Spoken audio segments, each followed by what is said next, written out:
तो जिस मूवी का इंतजार एक लंबे समय से था, ओपेनहाइमर, वो फाइनली रिलीज हो गई। भागवत गीता का जिक्र इस मूवी में हुआ तो इस मूवी में भारतीयों की दिलचस्पी और बढ़ गई। लेकिन इस मूवी में एक सीन है जहां पर कि आपको शॉक भी लगेगा कि भागवत गीता क्या इस समय पर वर्णन किया जाना ज़रूरी था।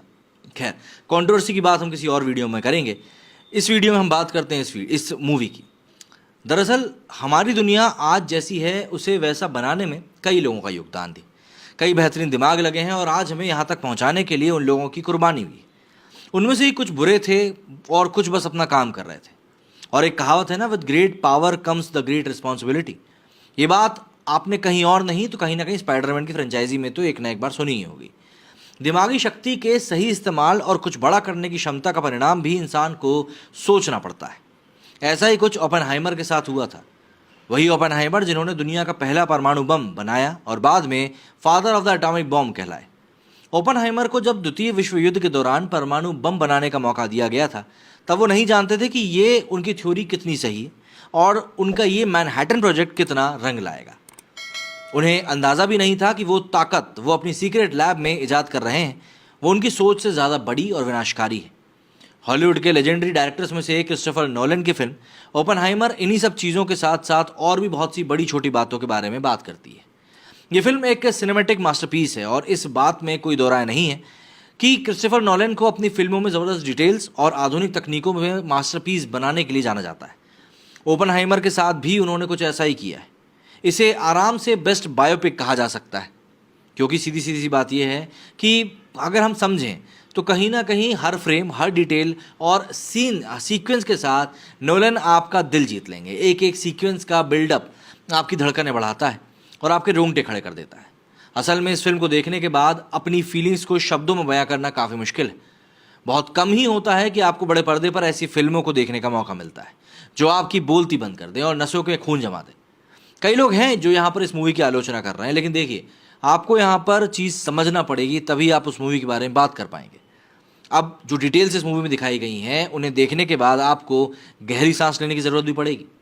आपको हर तरफ शोर होते हुए भी कुछ सुनाई ना दे और आपके दिमाग में पिछले 3 घंटे में हुई हर चीज़ हर पल चल रहा हो। इस फिल्म में कई बढ़िया मोमेंट्स हैं।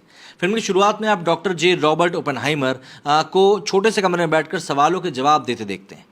स्क्रीन ब्लैक एंड वाइट है। ओपेनहाइमर परेशान दिख रहे हैं, उसने परमाणु बम से जुड़े प्रोजेक्ट को लेकर सवाल जवाब किए जा रहे हैं। ओपेनहाइमर अपनी ज़िंदगी को परत दर परत कमरे में बैठे लोगों के सामने खोल रहे हैं। वो बातें जो उन्होंने आज तक किसी से नहीं करी और सिर्फ अपने ही अंदर रखी, वो सब उन्हें इन लोगों को बतानी पड़ रही हैं। यहाँ उन्हें दोस्ती और धोखा दोनों देखने को मिलने वाला है। ये एक ट्रायल उनकी ज़िंदगी बदलने वाला है, जो इससे पहले हुए वाक्य ने पहले ही एक हमेशा के लिए पलट दिया था।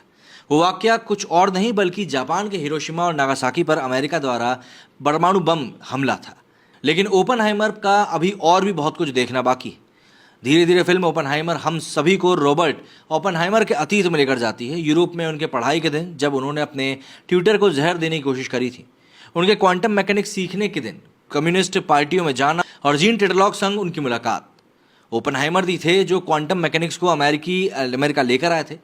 उनका कहना था कि उन्हें यूरोप से अमेरिका जाने की ज़रूरत इसलिए है क्योंकि वहाँ क्वांटम मैकेनिक्स के बारे में कोई नहीं जानता। यहाँ से उनकी दुनिया का परमाणु बम बनाने का सफ़र शुरू होता है। जनरल लेजली ग्रोव्स ने ओपेनहाइमर को मैनहट्टन प्रोजेक्ट का हिस्सा बनाया था। इस प्रोजेक्ट के तहत उन्होंने कई और बढ़िया वैज्ञानिकों संग काम किया।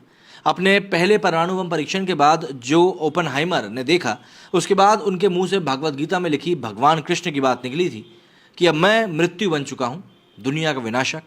लेकिन इस सारी मेहनत का अंजाम भी उन्हें झेलना ही था, जिसे उन्होंने सही में झेला भी, और वो भी बिना किसी बड़ी लड़ाई के।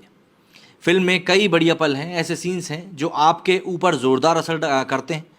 डायरेक्टर नोलन ने इस फिल्म को बनाने में कड़ी मेहनत करी है। साफ नज़र आता है कि इस बार नोलन ने अपने फिल्म में सीजी का इस्तेमाल ना करने का फैसला किया था, लेकिन जिस तकनीक का इस्तेमाल उन्होंने परमाणु परीक्षण दिखाने के लिए किया है, वो 100% कामयाब रही है।